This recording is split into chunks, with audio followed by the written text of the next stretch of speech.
স্বাগত দীপ্ত সংবাদে আপনাদের সাথে আছি আমি আনোয়ারুল আলম। বিভিন্ন ক্ষেত্রে অবদানের স্বীকৃতি হিসেবে গুণীজনদের হাতে রাষ্ট্রীয় সম্মাননা ২১শে পদক তুলে দিয়েছেন প্রধানমন্ত্রী তারেক রহমান। বৃহস্পতিবার এক অনুষ্ঠানে এই সম্মাননা প্রদান করেন তিনি। দেশের ৯ জন বিশিষ্ট ব্যক্তি ও একটি প্রতিষ্ঠানকে এবছর ২১শে পদক দেওয়া হয়েছে।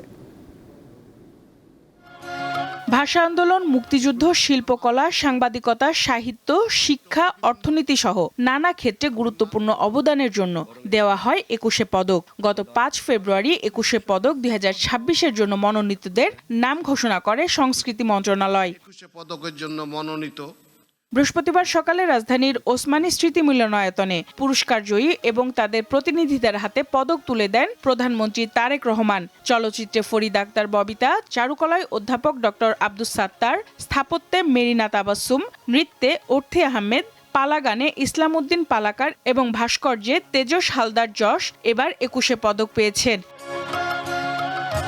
সঙ্গীতে মরণোত্তর ২১শে পদক পেয়েছেন আয়ুব বাচ্চু। তার পক্ষ থেকে পদক নেন তার স্ত্রী ফেরদৌস আক্তার চন্দনা। এবছর ২১শে পদক পেয়েছে ব্যান্ড দল ওয়ারফেজ। দলটির প্রধান মনিরুল আলম পদক গ্রহণ করেন। এছাড়া সাংবাদিকতায় ২১শে পদক পেয়েছেন শফিক রেহমান এবং শিক্ষায় পেয়েছেন অধ্যাপক ডক্টর মাহবুবুল আলম মজুমদার। পদকপ্রাপ্তদের অভিনন্দন জানিয়ে প্রধানমন্ত্রী বলেন, আলোকিত সমাজ গড়তে জ্ঞানী মানুষের বিকল্প নেই। রাজনীতিবিদগণ রাষ্ট্র পরিচালনার দায়িত্বে থাকলেও একজন রাজনৈতিক কর্মী হিসেবে আমি বিশ্বাস করি জ্ঞানী গুণীজন দিক নির্দেশনার ভূমিকা পালন করে থাকেন। একটি রাষ্ট্র এবং সমাজে কৃতী মানুষদের সংখ্যা যত বেশি বাড়তে থাকবে, সমৃদ্ধি এবং নৈতিকতার মানদণ্ডে সেই সমাজ তত বেশি আলোকিত হতে থাকবে। শিক্ষা, গবেষণা, শিল্প সাহিত্যের চর্চাকে আরও বেগবান করতে সরকার সকল দায়িত্ব পালন করবে বলেও জানান প্রধানমন্ত্রী। জ্ঞানী গুণীদের কর্ম এবং কর্মময় জীবনের সঙ্গে আপামর জনগণের পরিচয় করিয়ে দেওয়া রাষ্ট্রের অন্যতম দায়িত্ব। সঞ্জিদা প্লাবনী, দীপ্ত সংবাদ, ঢাকা। প্রধানমন্ত্রীকে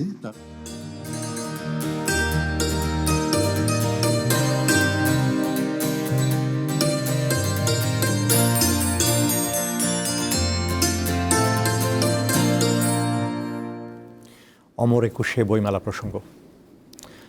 অবশেষে আজ শুরু হচ্ছে অমর ২১শে বইমেলা। এবারের প্রতিপাদ্য বহুমাত্রিক বাংলাদেশ। কিছুক্ষণের মধ্যে মেলার উদ্বোধন করবেন প্রধানমন্ত্রী তারেক রহমান।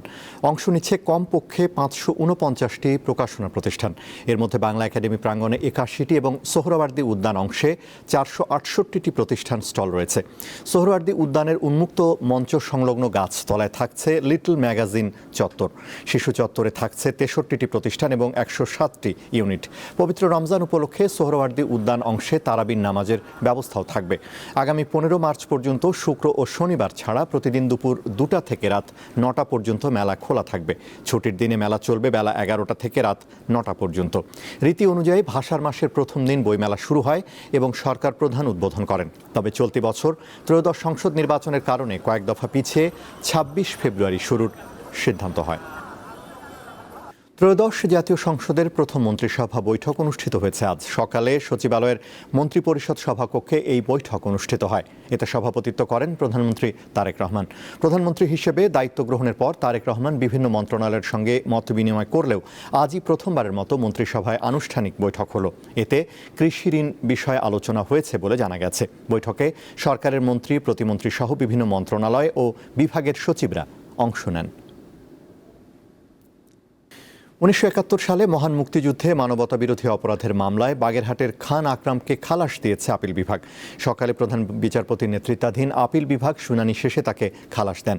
এর আগে আকরাম সহ এ মামলায় আন্তর্জাতিক অপরাধ ট্রাইব্যুনাল ২০২৩ সালে ৩০ নভেম্বর ৭ আসামিকে সাজা দিয়েছিল। আসামিদের বিরুদ্ধে মোট ৭টি অভিযোগ আনা হয়। পরে রায়ের বিরুদ্ধে আপিল করেন আকরাম খান।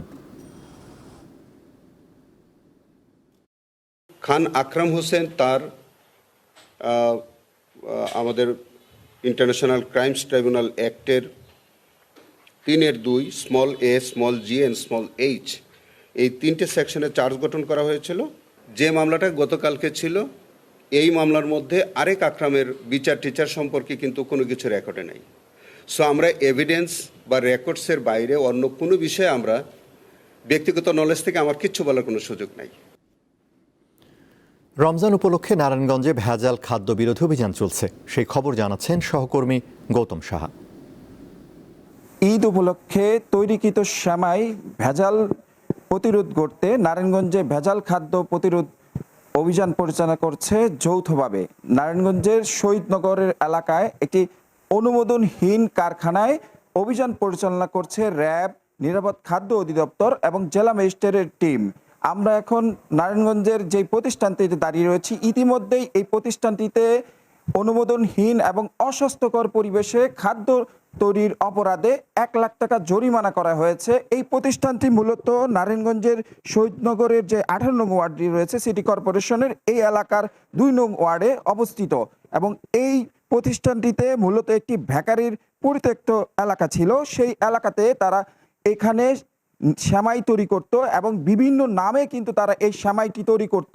এখানে দেখা যাচ্ছে তারা এখানে গ্রামীণ সেমাই এবং মোল্লা এবং নিউ কিষান নামে বিভিন্ন নামে কিন্তু তারা এখানে মোড়কজাত করতেন এবং প্যাকেটিং করে চমকপ্রদভাবে প্যাকেজিং করে তারা কিন্তু এটা বিক্রি করতো। এবং এখানে আপনারা দেখতে পাচ্ছেন তাদের যে তৈরিকৃত উপকরণ রয়েছে সেখানে কিন্তু কীট পতঙ্গ পড়ে রয়েছে। একেবারে অস্বাস্থ্যকর পরিবেশে এই সেমাইটি তারা কিন্তু তৈরি করছেন এবং তারা যে জানিয়েছেন কর্তৃপক্ষ যারা অভিযানে রয়েছেন, যে জেলা ম্যাজিস্ট্রেটের যিনি রয়েছেন নির্বাহী ম্যাজিস্ট্রেট শাহরিয়ার পারভেজ, তিনি যে বিষয়টি জানিয়েছেন তারা এখানে অভিযানটি পরিচালনা করছেন এবং অনুমোদনহীন এবং অস্বাস্থ্যকর পরিবেশে যা স্বাস্থ্যের জন্য একেবারে ক্ষতিকর, যা মৃত্যুর মতো ঘটনাও কিন্তু ঘটায় মানুষের শরীরে এই খাদ্য খাওয়ার ফলে। তো নারায়ণগঞ্জের শহীদনগর এলাকায় সিরাজ নামে এক লোকের মালিকানাধীন অনুমোদনহীন অস্বাস্থ্যকর পরিবেশে এই কারখানাটিতে মূলত ঈদ উপলক্ষে তারা সেমাই এখানে তৈরি করত এবং এই সেমাইটি কিন্তু বিভিন্ন জায়গায় তারা কিন্তু বিভিন্ন নামে ব্র্যান্ডিং করে তারা কিন্তু বিক্রি করত। এখন পর্যন্ত আমরা যে বিষয়টি জানতে পেরেছি, নারায়ণগঞ্জ জেলা ম্যাজিস্ট্রেট এবং র্যাব এবং নিরাপদ খাদ্য অধিদপ্তরের কর্মকর্তারা এখানে কিন্তু তারা অভিযানটি পরিচালনা করছেন এবং সেই সাথে আমরা দেখতে পাচ্ছি যে এখানে যে বাথরুম রয়েছে বাথরুমের পাশেই তারা কিন্তু এখানে সেমাই তৈরি করছেন, যার জন্য এই সেমাইটি যদি মানুষ খাদ্য হিসাবে গ্রহণ করেন সেক্ষেত্রে কিন্তু এটা মৃত্যুর মতো ঝুঁকিও কিন্তু রয়েছেন, তারা কিন্তু জানিয়েছেন কর্মকর্তারা। এখন পর্যন্ত তাদের এই অভিযান চলমান রয়েছেন এবং ইতিমধ্যেই জেলা ম্যাজিস্ট্রেটের পক্ষ থেকে এই প্রতিষ্ঠানটিকে 1 লাখ টাকা কিন্তু জরিমানা করা হয়েছে এবং তাদের এই অভিযান অব্যাহত থাকবে বলে আমাদের জানিয়েছেন অভিযান যারা পরিচালনা করেছেন তারা। এই ছিল আসলে আমার কাছে ভেজাল খাদ্য বিরোধী অভিযানের এখন পর্যন্ত সর্বশেষ। বরিশাল জেলা আইনজীবী সমিতির সভাপতি অ্যাডভোকেট সাদিকুর রহমান লিংকনকে গ্রেফতারের প্রতিবাদ ও মুক্তির দাবিতে আদালতের দিনের সকল কার্যক্রম বর্জন করেছেন বিএনপিপন্থী আইনজীবীরা। সকাল থেকে বরিশাল জেলা ও দায়রা জজ আদালত প্রাঙ্গণে বিক্ষোভ মিছিল সমাবেশ করেন তারা। এ সময় আদালতের আইনজীবী ভবন তালাবদ্ধ সহ ওকালতনামা বিক্রিও বন্ধ রাখা হয়। এমন কর্মসূচিতে চরম দুর্ভোগে পড়েন বিভিন্ন স্থান থেকে আসা বিচার প্রার্থীরা। আন্দোলনকারীরা জানান, যতক্ষণ পর্যন্ত মামলা প্রত্যাহার ও সভাপতির মুক্তি দেওয়া না হবে ততক্ষণ পর্যন্ত আন্দোলন চলবে। এর আগে বরিশাল জেলা আওয়ামী লীগের সাধারণ সম্পাদক অ্যাডভোকেট তালুকদার মোহাম্মদ ইউনুসের জামিন মঞ্জুরকে কেন্দ্র করে আদালত বর্জন করেন বিএনপিপন্থী আইনজীবীরা। এ সময় এজলাসে হট্টগোল বাধে। স্বাধীনতার পর প্রথমবার কিশোরগঞ্জ 6 আসনে জয়ী হয়েছেন ধানের শীষের কোনো প্রার্থী, তিনি শরীফুল আলম। এবার প্রথমবার এমপি হয়ে প্রতিমন্ত্রীর দায়িত্ব পেয়েছেন বিএনপির এই নেতা। তাকে দেওয়া হয়েছে বাণিজ্য, শিল্প, পাট ও বস্ত্র, এই 3 গুরুত্বপূর্ণ মন্ত্রণালয়ের দায়িত্ব। কিশোরগঞ্জ 6 কুলিয়ারচর ভৈরব আসনে স্বাধীনতার পর থেকেই একক আধিপত্য ছিল সাবেক রাষ্ট্রপতি জিল্লুর রহমানের। 2009 সাল পর্যন্ত মোট 6 বার আওয়ামী লীগের প্রার্থী হিসেবে সংসদ সদস্য নির্বাচিত হন তিনি। পরবর্তীতে তার ছেলে নাজমুল হাসান পাপন 2024 সাল পর্যন্ত 4 বার এই আসনের প্রতিনিধিত্ব করেন। 5 আগস্টের পর চিত্র পাল্টেছে। এখন কিশোরগঞ্জ 6 আসনের জনপ্রতিনিধি শরীফুল আলম। তেমন কোনো পারিবারিক রাজনীতির ইতিহাস নেই তার, তবে ছোটবেলা থেকেই রাজনীতির সাথে জড়িত শরীফুল আলম। দায়িত্ব পালন করেছেন বিএনপির কেন্দ্রীয় কমিটির ময়মনসিংহ বিভাগের সাংগঠনিক সম্পাদক এবং কিশোরগঞ্জ জেলা বিএনপির সভাপতি হিসেবে। থেকে আমরা যেভাবে দেখেছি ওনাকে, উনি পরিবারের সাথে খুব কম সময় দিয়েছে। সর্বক্ষণই হচ্ছে জনগণ, মানুষ, ভৈরব কুলিয়ারচরের মানুষের ভালো দিক খারাপ দিক প্রত্যেকটা সময় উনি একসাথে ছিল, ওই মানুষগুলোর সাথে ছিল। 1990 সালে রাজধানীর যাত্রাবাড়ির একে উচ্চ বিদ্যালয় ও কলেজ থেকে মাধ্যমিক সম্পন্ন করেন শরীফুল আলম। এরপর ঢাকা সিটি কলেজ থেকে উচ্চ মাধ্যমিক ও স্নাতক সম্পন্ন করেন। ব্যক্তি জীবনে তিনি একজন সফল ব্যবসায়ী। 25টিরও বেশি ব্যবসা প্রতিষ্ঠান গড়ে তুলেছেন এই বিএনপি নেতা। পারিবারিক ঐতিহ্যের অংশ হিসেবেই দীর্ঘদিন ধরে এলাকার উন্নয়নে বেশ অবদান রাখছেন শরীফুল আলম। প্রতিষ্ঠানে ওনারা সহযোগিতা করেছেন, বিশেষ করে ওনার পিতা ভাজি সিদ্দিক মা সাহেব, উনি এলাকার জন্য অনেক কিছু করেছেন। এই অবস্থায় কুলিয়ারচর উপজেলা বিএনপির নেতৃবৃন্দ অনেকটা বলতে গেলে জোর করে একেবারে ছাত্র বয়সে ওনাকে কুলিয়ারচর উপজেলা বিএনপির সভাপতির দায়িত্ব প্রদান করেন। ত্রয়োদশ জাতীয় সংসদ নির্বাচনে 1,87,159 ভোট পেয়ে নির্বাচিত হয়েছেন তিনি। নিকটতম প্রতিদ্বন্দ্বী খেলাফত মজলিসের আতাউল্লাহ আমিন রিকশা প্রতীকে পান 44,095 ভোট। দলীয় রাজনীতির ঊর্ধ্বে উঠে জেলার সার্বিক উন্নয়ন, কর্মসংস্থান সৃষ্টি ও অবকাঠামোগত উন্নয়নে কার্যকর ভূমিকা রাখবেন শরীফুল আলম, এমনটাই প্রত্যাশা এলাকাবাসীর। আমরা অনেক কিছু দেখতে পারি, আসলে দারিদ্রতার হারটা বর্তমানে একটা লেভেলে এত নিচে নেমে এসেছে। এই হিসাবে শরীফুল আলম ভাইয়ের কাছে আমাদের সারা কিশোরগঞ্জ, যে আমাদের 13টা উপজেলা, সকলেরই প্রত্যাশা আছে। আইন শৃঙ্খলা পরিস্থিতির উন্নয়ন এবং যুব সমাজের বিভিন্ন সমস্যা সমাধান সহ বিভিন্ন স্বল্প ও দীর্ঘমেয়াদী কর্মসূচি গ্রহণের কথা জানালেন শরীফুল আলম। যেভাবে ছেয়ে গেছে সমাজে, যে কিছু আছে দীর্ঘমেয়াদী কাজ, কিছু আছে স্বল্পমেয়াদী। প্রথমত আইন শৃঙ্খলা পরিস্থিতি এবং এই যে মাদক, এই মাদকের বিষয়টাকে নিয়ে আমি জনসচেতনতা তৈরি করে একটা সামাজিক আন্দোলনে পরিণত করতে হবে, যাতে যুব সমাজ এদিকে ধাবিত না হয়। বেকারত্ব দূরীকরণ, নরসুন্দা নদী রক্ষা, যানজট নিরসন, দারিদ্র্য দূর করা এবং শিক্ষা চিকিৎসা খাতে উন্নয়ন সহ বেশ কিছু চ্যালেঞ্জ শরীফুল আলমের সামনে, এমনটাই মনে করছেন কুলিয়ারচর ও ভৈরববাসী। সাইফুর রহমান শিশির, দীপ্ত বার্তা কক্ষ। এবারে কেওয়াই স্টিল চট্টগ্রাম সংবাদ।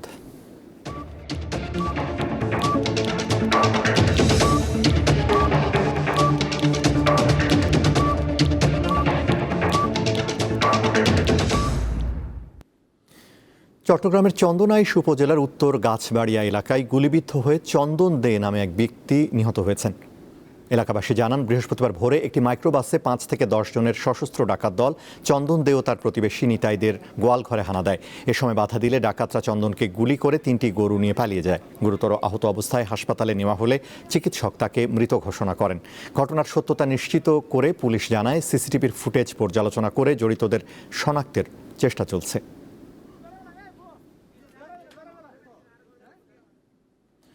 কক্সবাজার শহরের কলাতলী এলাকায় একটি গ্যাস ফিলিং স্টেশনে বিস্ফোরণের পর ছড়িয়ে পড়া আগুনে আশপাশের ঘরবাড়ি ও একটি গ্যারেজে থাকা বেশ কয়েকটি গাড়ি পুড়ে গেছে। আগুনে দগ্ধ হয়েছেন অন্তত 10 জন। বুধবার রাতে 9:30টার দিকে এন আলম এলপিজি নামের ফিলিং স্টেশনে এ ঘটনা ঘটে। পুলিশ ও প্রত্যক্ষদর্শীরা জানান, সন্ধ্যায় পাম্পের ট্যাঙ্ক থেকে গ্যাস নির্গত হয়ে আগুন ধরে যায়। প্রথমে কর্মচারীরা বালু ও পানি ছিটিয়ে তা নিয়ন্ত্রণের চেষ্টা করেন, কিন্তু এক পর্যায়ে বিকট শব্দে বিস্ফোরণ ঘটে এবং আবার আগুন ধরে যায়। সেই আগুন চারদিকে ছড়াতে থাকে। পরে সেনাবাহিনী, বিমান বাহিনী, পুলিশ ও ফায়ার সার্ভিসের অন্তত 9টি ইউনিটের যৌথ প্রচেষ্টায় রাত 1:45টার দিকে আগুন নিয়ন্ত্রণে আসে। অগ্নিদগ্ধ 10 জনের মধ্যে 9 জনকে চট্টগ্রাম মেডিকেল কলেজ হাসপাতালের বার্ন ইউনিটে পাঠানো হয়েছে। মুসলিম উম্মাহর সবচেয়ে বড় ধর্মীয় উৎসব ঈদ উল ফিতর। উৎসবের আবহে এখন কেনাকাটায় মত্ত রাজধানীবাসী, বিশেষ করে শৌখিন ক্রেতাদের পদচারণায় সরগরম নগরীর বসুন্ধরা সিটি। সকাল থেকে গভীর রাত পর্যন্ত বাহারি সব পোশাকের পসরা নিয়ে অপেক্ষায় বিক্রেতারা। এ অবস্থায় ক্রেতার উপস্থিতি জানান দিচ্ছে ঈদ ঘনিয়ে এসেছে। পবিত্র ঈদ উল ফিতর সামনে রেখে উৎসবে মাতোয়ারা রাজধানীবাসী। প্রায় সবখানেই কেনাকাটার ভিড় শুরু হয়ে গেছে। বিশেষ করে শৌখিন ক্রেতাদের প্রথম পছন্দ বসুন্ধরা সিটি। চিরচেনা ভিড় আর উৎসবের আমেজ মহলের প্রতিটি ফ্লোরে। এবারের ঈদে তরুণীদের পছন্দের তালিকায় রয়েছে বাহারি ডিজাইনের সালোয়ার কামিজ এবং ফিউশনধর্মী পোশাক। দেশি ব্র্যান্ডের পাশাপাশি বিদেশি নজরকাড়া কালেকশনে ঠাসা দোকানগুলো। পুরুষদের পছন্দের শীর্ষে লিলেন ও সুতির আরামদায়ক পাঞ্জাবি। শিশুদের পোশাকের দোকানেও ভিড় চোখে পড়ার মতো। রকমারি সব শাড়িও বিক্রি হচ্ছে সমান তালে। রাজনৈতিক অস্থিরতা ছিল, এবার একটু পরিবেশ শান্ত আছে, তাই কেনাকাটাটা একটু আগেই হচ্ছে। দাম তুলনামূলক মনে হচ্ছে একটু বেশি, বাট দোকানদাররা যদি একটু কনসিডার করে দেন আমরা আমাদের পছন্দের জিনিসগুলো নিতে পারবো। লেজার জুতা ঘড়ি কিনবো এবারে দিবে। সুন্দর সুন্দর জিনিস এসেছে, নতুন নতুন জিনিস এসেছে, কিন্তু কিনতে যাচ্ছি তখন একটু ডিফিকাল্টিস হচ্ছে, কারণ আমরা যারা মিডল ক্লাস বা আপার মিডল ক্লাস আছি তারা আসলে একটা বাজেট নিয়ে আসি। পোশাকের পাশাপাশি বিক্রি হচ্ছে কসমেটিক্স এবং জুয়েলারি। কেনাকাটার ফাঁকে খাবারের দোকানগুলোতেও ভিড় করছেন অনেকে। বেচাকেনা তো হচ্ছে, এবার দেখা যাচ্ছে যে খারাপ না, মোটামুটি হচ্ছে। ইফতারির সময় ভিড় হয়। আমাদের কালেকশনও প্রতিদিনই আসতেছে, নতুন নতুন প্রোডাক্ট আসতেছে। আশা করি সামনে আরো কাস্টমার আসবে। এখন পর্যন্ত মোটামুটি আলহামদুলিল্লাহ ভালো আছে, আগামী দিনও ইনশাল্লাহ আশা করতেছি ভালো হবে। কালার ম্যাচিং এর জন্য আপনার এই জুয়েলারিটা ফলো হয়। সো আমাদের আসলে ইমিটেশন যাবে হয়তো 14 থেকে 15 রমজানের পরে একটু ভরপুর হবে। প্রায় সব শ্রেণীর মানুষের পদচারণায় মুখরিত বসুন্ধরা সিটি। কেনাকাটার এই ব্যস্ততা জানান দিচ্ছে ঈদ মানেই আনন্দ, আর সেই আনন্দের বড় একটি অংশ প্রিয়জনের জন্য নতুন পোশাক। হেদায়েতুল্লাহ সীমান্ত, দীপ্ত সংবাদ, ঢাকা। ঢাকার পাশাপাশি সারা দেশি মার্কেটগুলোয় ক্রমেই ক্রেতার সমাগম বাড়তে শুরু করেছে। বরগুনার ঈদ বাজারের চিত্র জানাচ্ছেন সহকর্মী শাহ আলী। ঈদমানি আনন্দ, ঈদমানি খুশি, সেই খুশিকে আসলে ভাগাভাগি করার জন্য কেনাকাটায় ব্যস্ত সময় পার করছেন। এবং আমরা দেখছি যে বরগুনা শহরের যে সবচেয়ে বড় যে কাপড় চুপড় বিক্রি করার যে বড় যে একটি পট্টি রয়েছে, সেই পট্টিতে রয়েছে এবং সেখানে আমরা সকাল থেকেই দেখছি যে নারীরা আসলে কেনাকাটা করতে আসছেন। অনেকে বাড়িতে গিয়ে রান্না করবেন, এই কারণে মূলত আগেভাগেই তারা কেনাকাটা করছেন। এবং তুলনামূলক ভাবে যেটা আসলে কেনাকাটা করার কথা সেটা কিন্তু হচ্ছে না, কারণ হচ্ছে সামনে বন্ধ রয়েছে। সেই বন্ধ থাকার কারণে অনেকে আসলে ঢাকা থেকে আসবেন এবং এসে স্বজনদের নিয়ে মূলত কেনাকাটা করবেন এবং সেই কেনাকাটার তখন আসলে মূলত ব্যস্ততাটা তাদের দেখা যাবে। কিন্তু এখন পর্যন্ত যে কেনাকাটাটা করছেন সাধারণ মানুষ এখানে আসছেন এবং এসে তাদের পছন্দের যে শাড়ি এবং থ্রি পিস থেকে শুরু করে ইন্ডিয়ান প্রোডাক্টগুলো কিন্তু আসলে কিছু কিছু এখানে এসছেন। আমরা বিক্রেতাদের সাথে কথা বলেছি এবং জানতে পারছি, তো আসলে তারা বলছেন যে তুলনামূলক ভাবে এখন পর্যন্ত তেমন বেচা কিনা শুরু না হলেও কিছুদিন পর মূলত 15 রমজানের পর তাদের বেচা কিনা বাড়তে পারে বলে তারা আশা করছেন। এবং এখানে যে যেটা দেখছি যে ছেলেদের জন্য যে পোশাকগুলো রয়েছে, পাঞ্জাবি, জিন্সের প্যান্ট, টি শার্ট, বিভিন্ন কালারের শার্ট রয়েছেন এবং এর মধ্যে রয়েছেন মেয়েদের জন্য বিভিন্ন ফ্রক এবং নতুন নতুন করে কিন্তু এখানে যারা বেচাকিনা করছেন দোকানদাররা তারা কিন্তু আনছেন। এবং সেই বেচাকিনার মধ্যে আমরা যদি বলি যে তারা কিন্তু তাদের অনেকেই দেখে দেখে যাচ্ছেন, এখন পর্যন্ত কেনাকাটা করেনি, না করলেও কিন্তু যত দিন যাচ্ছে ততই কিন্তু তাদের ব্যস্ততাও বাড়ছে এবং তারা যেটা বলছে তাদের এবছর প্রস্তুতি কিন্তু অনেক, যে তারা আশা করছে যে তুলনামূলকভাবে এবছর তারা অনেক বেচাকিনা করবেন এবং তাদের বিক্রেতা এবং ক্রেতারাও কিন্তু আশা করছে তাদের পছন্দ মতো তাদের বাচ্চাদেরকে সেরকম পোশাক তারা তুলে দেবেন বলে এটাও কিন্তু আমাদেরকে জানিয়েছেন। এবং এই উপকূলীয় জেলা বরগুনায় যদি বলি আমরা যে তরমুজ চাষ, এই মুহূর্তে আসলে তরমুজ চাষের উপর কিন্তু মানুষ ঝুঁকেছে এবং তরমুজটা কিন্তু প্রায় কাছাকাছি 10-20 রমজানের মধ্যে মূলত তরমুজটা ওঠা শুরু হবে এবং তরমুজ বিক্রি হলে এখানে আসলে ক্রেতাদের তারা বলছেন যে তাদের বেচাকেনাটা আবার বাড়তে পারে বলে তারা কিন্তু এটা জানিয়েছেন। তো এই ছিল বরগুনা থেকে আমার কাছে সর্বশেষ তথ্য। আন্তর্জাতিক রাজনৈতিক লক্ষ্যের আড়ালে বেসামরিক হত্যাকাণ্ড কখনো গ্রহণযোগ্য নয় বলে মন্তব্য করেছেন ভারতের প্রধানমন্ত্রী নরেন্দ্র মোদী। স্থানীয় সময় বুধবার ইসরায়েলের পার্লামেন্ট নেসেটে দেওয়া ভাষণে এ কথা বলেন তিনি। এ সময় ইসরায়েলের প্রতি ভারতের অটল সমর্থনের কথা পুনর্ব্যক্ত করেন মোদী।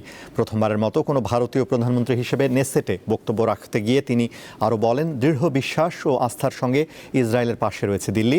ভাষণে 2023 সালের 7 অক্টোবর হামাসের প্রতিরোধ যোদ্ধাদের হামলাকে বর্বরতা বলে উল্লেখ করলেও ফিলিস্তিনি জনগণের বিরুদ্ধে ইসরায়েলি গণহত্যা নিয়ে কোনো কথা বলেননি ভারতের প্রধানমন্ত্রী।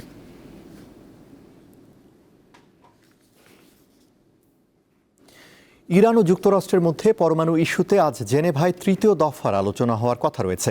রয়টার্স জানায়, স্থানীয় সময় বৃহস্পতিবার সকালে জেনেভায় অবস্থিত ওমানের কূটনৈতিক মিশনে দুই দেশের মধ্যে গুরুত্বপূর্ণ এই বৈঠকের আয়োজন করা হয়েছে। এরই মধ্যে ইরানের পররাষ্ট্রমন্ত্রী সহ প্রতিনিধি দলের সদস্যরা জেনেভায় পৌঁছেছেন। আলোচনা নিয়ে ইরানের পররাষ্ট্রমন্ত্রী বলেন, যুক্তরাষ্ট্রের সঙ্গে একটি চুক্তি হাতের নাগালে রয়েছে, তবে এমন আলোচনার ঠিক আগ মুহূর্তে ইরানের ৩০ জনেরও বেশি ব্যক্তি, বিভিন্ন প্রতিষ্ঠান ও জাহাজের উপর নিষেধাজ্ঞা জারি করেছে যুক্তরাষ্ট্রের ট্রেজারি বিভাগ।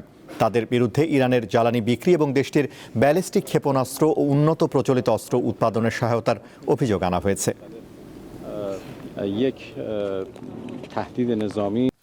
এই ছিল এখনকার মতো। আমাদের পরবর্তী দীপ্ত সংবাদ সন্ধ্যা ৬টা ৪০ মিনিটে দেখার আমন্ত্রণ।